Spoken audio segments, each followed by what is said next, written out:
வணக்கம். ஔவை சொன்ன மொழியாம் இதில் ஆத்திச்சூடியில் 16வது வாசகம் பார்க்குறோம். இது பொதுவாக நிறைய பேருக்கு ஒரு பரிச்சயமான ஒரு வாசகம், மிக எளிதில் எல்லாருக்கும் புரியக்கூடிய ஒரு வாசகம்.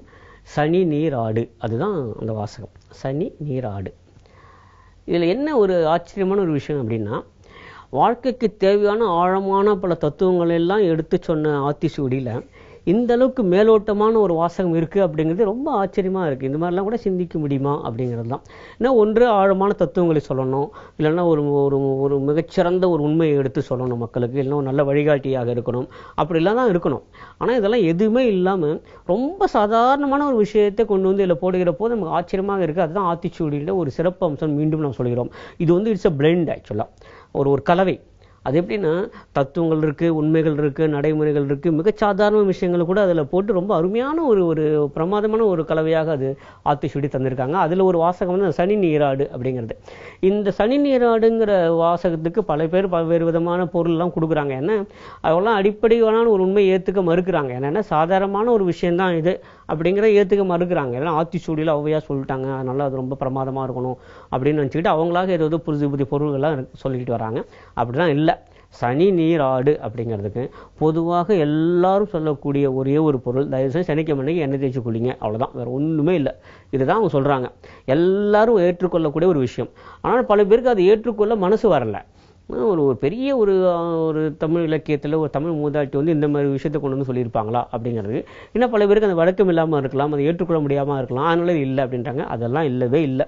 நேரடியான பொருள் ஒன்றே ஒன்று தான், சனிக்கிழமை தோறும் எண்ணெய் தேய்ச்சி குளிங்க அப்படிங்கிறது தான்.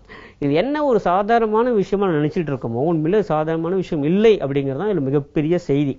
என்னென்னு பல சமயங்களில் இப்போவே கூட நம்ம பார்க்குறோம்.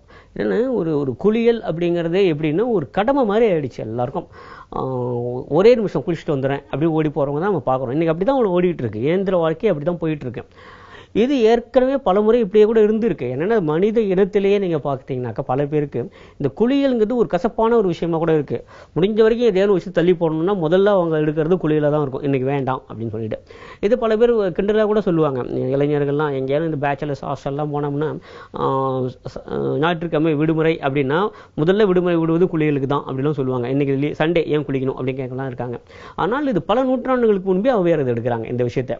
ஏன்னா இது ஒரு கடமையாக நினைத்து கொண்டு அப்படி இல்லை, இது நீங்கள் அனுபவித்து செய்ய வேண்டிய ஒரு விஷயம். ஆனால் எத்தனை பேர் பண்ணுறோம் யோசிச்சு பாருங்க. இன்றைக்கு இருக்கக்கூடிய சூழல்ல இது நம்மளால யோசிச்சே பார்க்க முடியல. ஏன்னா குளியல்ங்கிறது நம்ம பொறுத்த வரைக்கும் 2 நிமிடம் அல்லது 3 நிமிடம் அல்லது 5 நிமிடம், அவ்வளோதான். அதுக்கு மேலே இல்லை. அவசரமாக போகணும், குளிச்சு ஓடி வந்துடும், அவ்வளோதான். அது எத்தனையோ கடமைகளில் செய்தே தீர வேண்டிய அந்த பணிகளில் அது ஒன்றா கொண்டு வந்துட்டோம். அதில் இந்த பணிகள் என்கிற அந்த பட்டியலேருந்து வெளியே எடுக்கிறாங்க ஔவையார். அதுதான் இந்த வாசகத்தினுடைய மிக நல்ல விஷயம். என்னென்னா அப்படி நினைக்காதீங்க, கடனேன்னு குளிக்காதீங்க, கடமைக்காக குளிக்காதீங்க, வேறு வழியே இல்லாமல் குளிக்கிறீங்க. இப்போ ஆஃபீஸ் போகணும், குளிச்சு தான் போகணும், அப்படி ஒரு கட்டுப்பாடு இருக்கானா நான் குளிக்கிறேன் அப்படிலாம் இல்லை. அனுபவித்து குளியல் செய்வதுங்கிறது வந்து ரொம்ப பெரிய விஷயம். அது இப்போ இயல்பாக எல்லாமலே போய்விட்டது பல சமயங்களில். அதுவும் தண்ணி தட்டுப்பாடு வந்தப்போ சொல்லவே வேணாம். இதிலிருந்து சற்றே வெளியே வாங்க. குறைந்தபட்சம் ஒரு நாளாவது, வாரம் ஒரு நாளாவது அவங்க சனி அப்படின்னு அப்போ வச்சுருக்காங்க. அது இப்போ ஞாயிறுன்னு வந்து நம்ம மாற்றிக்கலாம், தப்பு இல்லை. ஆனால் ஒரு நாளாவது ரொம்ப அனுபவித்து குளியல் ஏற்றுக்கொள்வதுங்கிறது இருக்கு இல்லையா, குளிக்கிறது அப்படிங்கிறது இல்லையா, அது வந்து ரொம்ப நல்ல ஒரு விஷயம், நல்ல ஒரு அனுபவமாக இருக்க வேண்டும். அது இந்த வாசகம் சொல்லுகிற ஒரு செய்தி. இரண்டாவது எண்ணெய் தேய்ச்சி குளித்தல். இதை பல பேருக்கு அந்த டிஃப்ரென்ஸ் ஆஃப் ஒப்பீனியன் இருக்கத்தான் செய்யும், கருத்து வேறுபாடு இருக்கத்தான் செய்யும். இதை ஏற்றுக்கொள்ள முடியாத விஷயம். அதனால அவங்க என்ன சொல்கிறாங்க, பல பேர் சொல்கிற போது எழுதுகிற போது இப்படி தான் எழுதுறாங்க. சனிக்கிழமை ஆச்சுன்னா கட்டாயம் எண்ணெய் தேய்ச்சி குளிங்க, அதுவும் நீங்கள் நல்லெண்ணெய் வச்சு தான் குளிக்கணும் அப்படி தான் சொல்கிறாங்க. ஆனால் அடிப்படையில் இது எதுவுமே அந்த வாசகத்தில் இல்லை. ஆனால் ஔவையார் ஒரு விஷயத்தை மட்டும் ரொம்ப தெளிவாக இதில் சொல்லியிருக்காங்க. சனி நீராடு அப்படிங்கிறாங்க. பிற நாட்களில் நீராடுவது போல அல்ல சனிக்கிழமை நீராடுவது என்பது, அதிலிருந்து மாறுபட்டதாக இருக்க வேண்டும். வாரத்துக்கு ஒரு முறையாவது அந்த நீராடுதல் என்பதை ஒரு கடமையாக இல்லாமல் அனுபவித்து செய்கிற போது வருகிற சுகமே தனிங்க. அது ஒன்றும் டவுட்டே வேண்டாம். எதுக்காக சொல்கிறாங்க அப்படின்னா, இந்தியா ஒரு வெப்ப நாடு, நமக்கு நல்லா தெரியும், நம்ம சொல்லவே வேண்டாம். இப்போ நம்ம இருக்கிறது வந்து அது மாதிரி வெப்ப காலத்தில் நம்ம வந்துட்டுருக்கோம். இந்தியாவில் குறிப்பாக தமிழகத்தில் குறிப்பாக சென்னையில் சொல்லுவாங்க, உங்களுக்கு வந்து மொத்தமே 3 சீசன் தான் இருக்குது அப்படிம்பாங்க. வட இந்தியாவில் வருவங்களாம் சொல்லுவாங்க, you have only 3 seasons in Chennai, hot, hotter and hottest அப்படிதான் இருக்கு அப்படின்னு சொல்லுவாங்க. அது என்ன, நமக்கு ஒரு குளிர்காலங்கிறது நமக்கு இல்லை, பனிக்காலங்கிறது பெருசா ஒண்ணுமே இல்லை. மார்கழி காலத்துல நம்ம மார்கழி மாத்திரம் எதை பனி என்று சொல்லிடுவோமோ பல பேர் பனிக்காலம் கூட ஏத்துக்கிறதே இல்லை.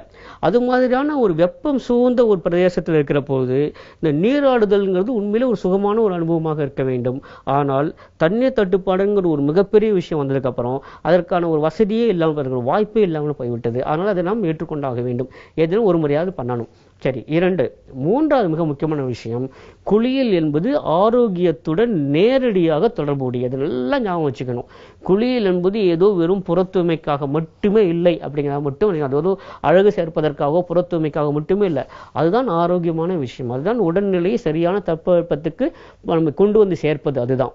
அதனால தான் பல பேர் நீங்க பார்த்தீங்கன்னா இப்போ கூட ரொம்ப அது ஒரு கடமையாகவே வச்சிருக்காங்க. என்னன்னா, காலையில் எழுந்த உடனே பல் தேய்ச்சிட்டு அப்படியே குளிச்சுட்டு வந்துடணும் உடனடியாக அப்படின்னு.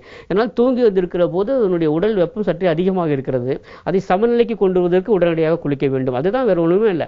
அதிகாலையில் உடனே குளிக்கணும் அப்படிங்கிற வச்சிருக்கும் போது அதுக்கு நடைமுறை சித்தாந்தம் என்ன சொல்லுகிறது அப்படின்றா, தூங்கி வந்திருக்க போது மிக நிச்சயமாக நமக்கே தெரியும், நம்ம பார்த்தாலே தெரியும், யாரும் சொல்லவே வேண்டாம், உடல் வெப்பநிலை சற்றே அதிகமாக இருக்கும். அதை சமநிலைக்கு கொண்டு வர வேண்டும் என்றால் உடனடியாக குளித்து விடுவது நல்லது. அப்ப சமநிலைக்கு வந்துடும். நாள் முழுக்க சமநிலையில் நம்மால் பணியாற்ற முடியும். அது எந்த அளவுக்கு தள்ளி போடுகிறோமோ அந்த அளவுக்கு நம்ம சமநிலை வருவதற்கு நேரம் பிடிக்கிறது. அதனால நமக்கு அந்த நாளே கிடைக்க மாட்டேங்குது. அதனால தான் எல்லாரும் சொன்னாங்க, காலையில் வந்து குளிச்சிடுங்க அப்படின்னா ஒரு முழு நாள் எனக்கு உடனடியாக கிடைக்கணும், சமநிலைக்கு வந்து விடுகிறேன்ங்கிறதுக்காக. இப்போ சனி நீராடுக்கு வருவோம். இது மாதிரியாக நீராடுகிற பொழுது நல்லா அனுபவிச்சு அதிக நேரம் எடுத்து இது உடல் ஆரோக்கியத்துக்கானது என்பதை உணர்ந்து கொண்டு செயல்படுகிற போது அதில் கிடைக்கிற அந்த ஒரு புத்துணர்ச்சி இருக்கு பாருங்க, உண்மையிலே சொல்ல ரொம்ப இட்ஸ் அன்பிலீவபிள். அதுதான், வேறு எதுவும் தருகிற புத்துணர்ச்சியை விட தான் அதிகமாக தரும். தயவு செய்து விடுமுறை நாட்களில் மட்டுமாவது குளிப்பதை ஏதோ ஒரு கடமையாக இல்லாமல் ஒரு மிகச்சிறந்த அனுபவமாக அதை உணர்ந்து செய்கிற போது அது நமக்கு தருகிற அந்த புத்துணர்வை முழுமையாக எடுத்துக்கொள்வோம். சனி நீராடு. மீண்டும் சந்திப்போம். நன்றி, வணக்கம்.